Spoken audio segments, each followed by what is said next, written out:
if you remember that, they believe in the concept of Dail Mutlaq.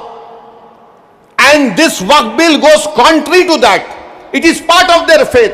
मैंने ये कहा कि अपने दाऊदी बोरा भाइयों की ईमानदारी पर हरगिज शक मत करो। नरेंद्र मोदी हमारे इत्तेहाद को कमजोर करना चाहते हैं। दाऊदी बोरा के लोग पार्लियामेंट की कमेटी के पास आए थे, लंदन से मायानाज वकील किंग काउंसिल जनाब हरीश साल्वे साहब को लाकर पार्लियामेंट की कमेटी के सामने कहा कि हम 2024 का कानून नहीं चाहिए, हमको वक्फ से अलहदा करो, क्योंकि दाऊदी बोरा जो एक शियाओं की ब्रांच है, उन्होंने कहा कि हमारे पास दाइल और मुतलक है। उनके जो रूहानी पेशा है मुफद्दल साहब, अल्लाह उनको सलामत रखे, वो उनकी मौजूदगी में कोई मुतवल्ली नहीं हो सकता। लिख कर दिया उन्होंने कि हमको इस वक्फ एक्ट से लेना देना नियम को निकाल दो।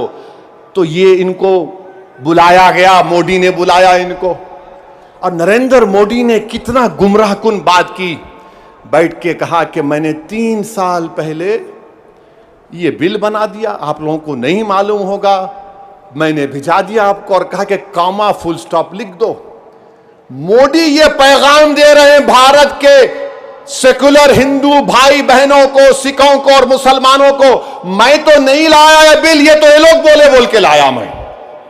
आप समझ रहे हमारी बात को? और हम जब कमेटी में थे, हम मिनिस्ट्री ऑफ माइनॉरिटी अफेयर से पूछे कि कानून तुम क्यों लाए, क्या तुमने मुसलमानों से बातचीत की, क्या तुमने इस बिल के बारे में बात की? एक वर्ड नहीं बोल सके वो लोग। The committee when called the Ministry of Minority Affairs, they didn't have anything to say. Why did they bring this bill? You are witness to it. अब मोदी इन दाऊदी बोराओं को बदनाम करने के लिए, पूरे देश में एक पैगाम देने के लिए कि देखो मैं तो 3 साल पहले उनको बिल दिया था, मेरे भाई ये साजिश है हमारे इत्तेहाद को कमजोर करने के लिए। मोदी जी आप शतरंज की चाल खेल रहे हैं, हम भी जानते हैं शतरंज कैसा खेलना सियासत में।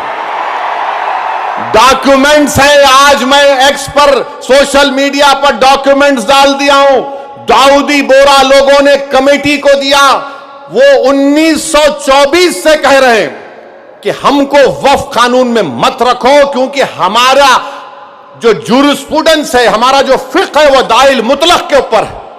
तो आपसे अपील कर रहा हूं कि अपने दिमाग में 1% भी दाऊदी बोरा हमारे दीनी भाइयों के खिलाफ कोई शक मत करिए। वो तो नहीं चाह रहे थे, इनको तो पप्पा जी बुला के बोल दिए आपको वजह से करा मैं। अब चौथी बात